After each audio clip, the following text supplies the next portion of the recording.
চুক্তিতে স্বাক্ষর একটা হয়েছে, সেই চুক্তিটি বলবৎ হওয়ার জন্য কিছু ফর্মালাইজেশনের প্রক্রিয়া আছে। আর চুক্তি যে কোনো একটা চুক্তিতেই, সাধারণভাবে আমি বলছি, যে কোনো একটা চুক্তিতে দুটো পক্ষ থাকে এবং দুই পক্ষেরই কিছু চাওয়া থাকে।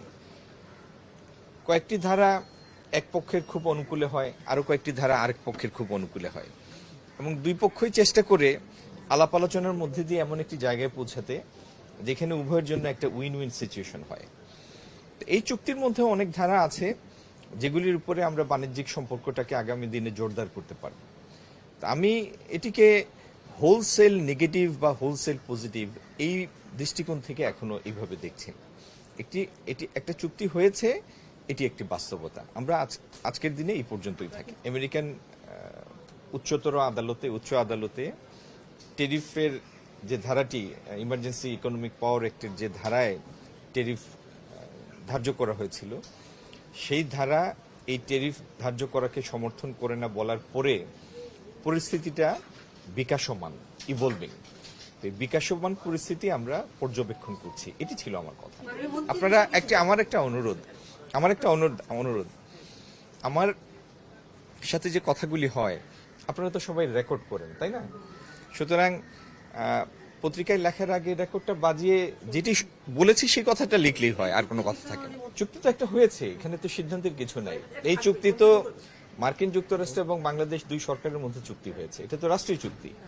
সুতরাং এই চুক্তিতে যদি আপনারা কোনো কিছু দেখেন, খারাপ দেখেন, সেটা আমাদের কাছে উত্থাপন করবেন। আমরাও দেখছি, আমাদের কাছে এখন পর্যন্ত সেরকম কিছু প্রতীয়মান হয় নাই। আর আরেকটা জিনিস আমি বলি, কোনো চুক্তি এন্ড অফ লাইফ না, জীবনের সর্বশেষ কিছু না। প্রত্যেকটা চুক্তিতে সেলফ কেয়ারিং এর জন্য তার নিজস্ব কিছু ধারা থাকে, এবং সেখানে তো এরকম যদি কোনোদিন আমাদের কাছে কিছু প্রতীয়মান হয় যে এই ধারাটার সংযোজন, বিয়োজন, পরিবর্তন দরকার, সেখানে ফার্দার নেগোসিয়েশনের স্কোপ তো সবসময় রয়েছে।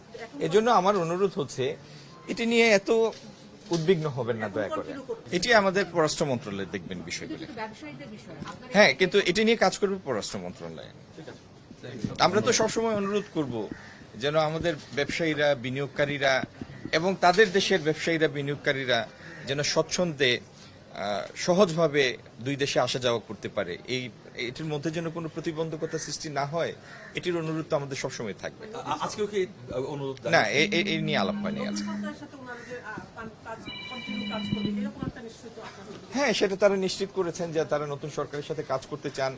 তারা আগামী দিনে কিভাবে আমেরিকান বিনিয়োগ এই দেশে আসবে সেটার জন্য দুই একটা প্রতিবন্ধকতার কথা উল্লেখ করেছেন, যে এইগুলি দূর করলে আমেরিকান বিনিয়োগের জন্য সেটি সহজতর হবে, বাংলাদেশ একটা উর্বর ভূমি হবে ইত্যাদি আলাপ করেছেন।